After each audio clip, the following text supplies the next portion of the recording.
गुढीपाडव्याची गुढी उभारली आहे धर्मशालातल्या कसोटीमध्ये टीम इंडियानं आणि एक मोठा रोमहर्षक विजय जो आहे तो टीम इंडियानं मिळवलेला आहे। संजगिरी सर, शतपावली पूर्ण झाली आहे आणि ती जशी आपल्याला हवी होती तशी दिमाखात पूर्ण झाली असं म्हणेन की आपल्या फक्त 2च विकेट्स पडल्या। आणि काल विशेषतः संध्याकाळच्या वेळेला जेव्हा 1-2 बॉल वळले तेव्हा काही जणांच्या मनात पालचूक चुकली की अरे ही विकेट फिरते की काय, पण ही विकेट अतिशय चांगली खेळपट्टी होती, ज्याच्यावर बाउन्स होता, ज्याच्यावर टर्नही होता, म्हणजे जी फलंदाजांनाही मदत करत होती, वेगवान गोलंदाजांना मदत करत होती, फिरकी गोलंदाजांनाही मदत करत होती। फक्त तिकडे उभं राहायची गरज होती, ते टेम्परामेंट, ते तंत्र तुमच्याकडे हवं होतं आणि ते भारतीय फलंदाजाने दबावाखाली दाखवलं। अर्थात मला असं वाटत नाही की 105 धावांचा काय फार मोठा दबाव होता, पण शेवटी जिंकेपर्यंत काही खरं नसतं। तर अतिशय शांत चित्ताने जशी शतपावली पाहिजे तशी शतपावली भारतीय संघाने पूर्ण केली आणि त्यात राहुल आणि अर्थातच कर्णधार रहाणेचा वाटा खूप मोठा आहे। आणि रहाणे पहिल्यांदा कॅप्टन झाला आणि पहिल्यांदा टेस्ट मॅच जिंकली, अतिशय चांगली गोष्ट आहे, अतिशय मोठी गोष्ट आहे। मी असे 2-4 मला आठवतात, रवी शास्त्रीला जेव्हा कॅप्टन केला होता असंच त्या कपिल देव इंजर्ड झाला होता म्हणून, आणि रवी शास्त्रीने टेस्ट मॅच वेस्ट इंडिज विरुद्ध जिंकली होती तेव्हा 16 विकेट आपल्या लेग स्पिनर त्यांनी काढल्या होत्या।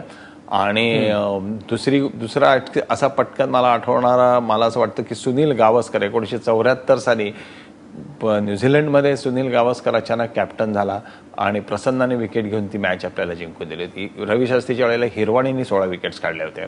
तर त्यामुळे राहण्याच्यासाठी पण मला प्रचंड आनंद झाला एका मराठी माणसाने मराठी वर्षाच्या दिवशी विजयाची गुढी भारतासाठी उभारली। नक्कीच आनंदाची गोष्ट आपल्या सगळ्यांसाठी।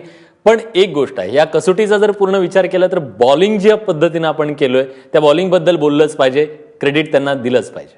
प्रश्नच नाही, म्हणजे पहिला टॉस जिंकला ऑस्ट्रेलियाने त्या आणि अतिशय सुंदर सुरुवात केली, म्हणजे 1/131। त्यावेळेला हा सामना ऑस्ट्रेलिया खिशात टाकणार की काय असं वाटायला लागलं होतं, कारण स्मिथ झंझावातासारखा खेळत होता आणि स्मिथचा फॉर्म आपण बघितलेला आहे। टी टाइम नंतर एक अतिशय नौखा गोलंदाज म्हणायला लागेल, पहिली टेस्ट खेळणारा गोलंदाज, पण तो चायनामन टाकणारा गोलंदाज होता।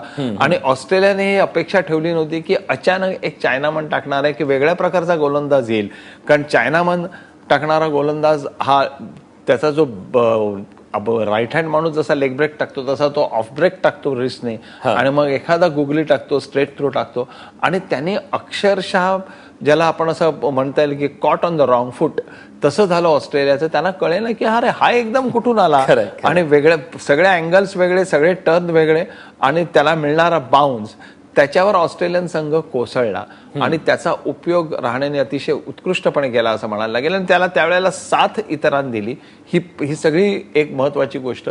त्याचबरोबर दुसऱ्या डावामध्ये म्हणजे फक्त 32 धावांची ज्या वेळेला आघाडी मिळाली त्याच्यानंतर सुद्धा आपल्या डोक्यात एक होतं की आपल्याला चौथ्या डावामध्ये बॅटिंग करायचे, पण ऑस्ट्रेलियाचा डाव जो गडगडला त्यामध्ये अर्थात मी जो क्रेडिट देईन पहिल्यांदा यादवला, आणि यादवनी ज्या स्पीडनी गोलंदाजी टाकली आहे ना, एक भारतीय गोलंदाज इतक्या वेगात चेंडू टाकतोय, इतका सुंदरपणे तो स्विंग करतोय, पुढे टप्पा ठेवतोय आणि त्याला अतिशय चांगला बाउन्स मिळतोय, आणि भारतीय खेळपट्ट्यांवर तो ऑस्ट्रेलियन फलंदाजांना पळवतोय की जे ऑस्ट्रेलियन फलंदाज अशाच पाळण्यात वाढलेले असतात वेगवान गोलंदाजीच्या बाउन्सी ट्रॅक्सच्या, त्यांना खेळता येत नाही। ही गोष्टच एक वेगळी होती, म्हणजे एक गुदगुल्या करणारी, आनंद देणारी, असा एक वेगळा आपला अहंकार हे करणारी होती। आणि त्यानंतर अर्थात अश्विन आणि जडेजाने दोन्ही डावात जी गोलंदाजी केली त्याच्यावरच आपलं यश, खरं तर हा यशाचा इमला उभा राहिला असं म्हणायला नक्कीच। तेव्हा तिकडे उत्तर प्रदेशमध्ये यादवांचं राज्य खालसा झाला असला तरी या यादवांनी मात्र आपली मॅच मालिका सगळी जिंकून दिली आहे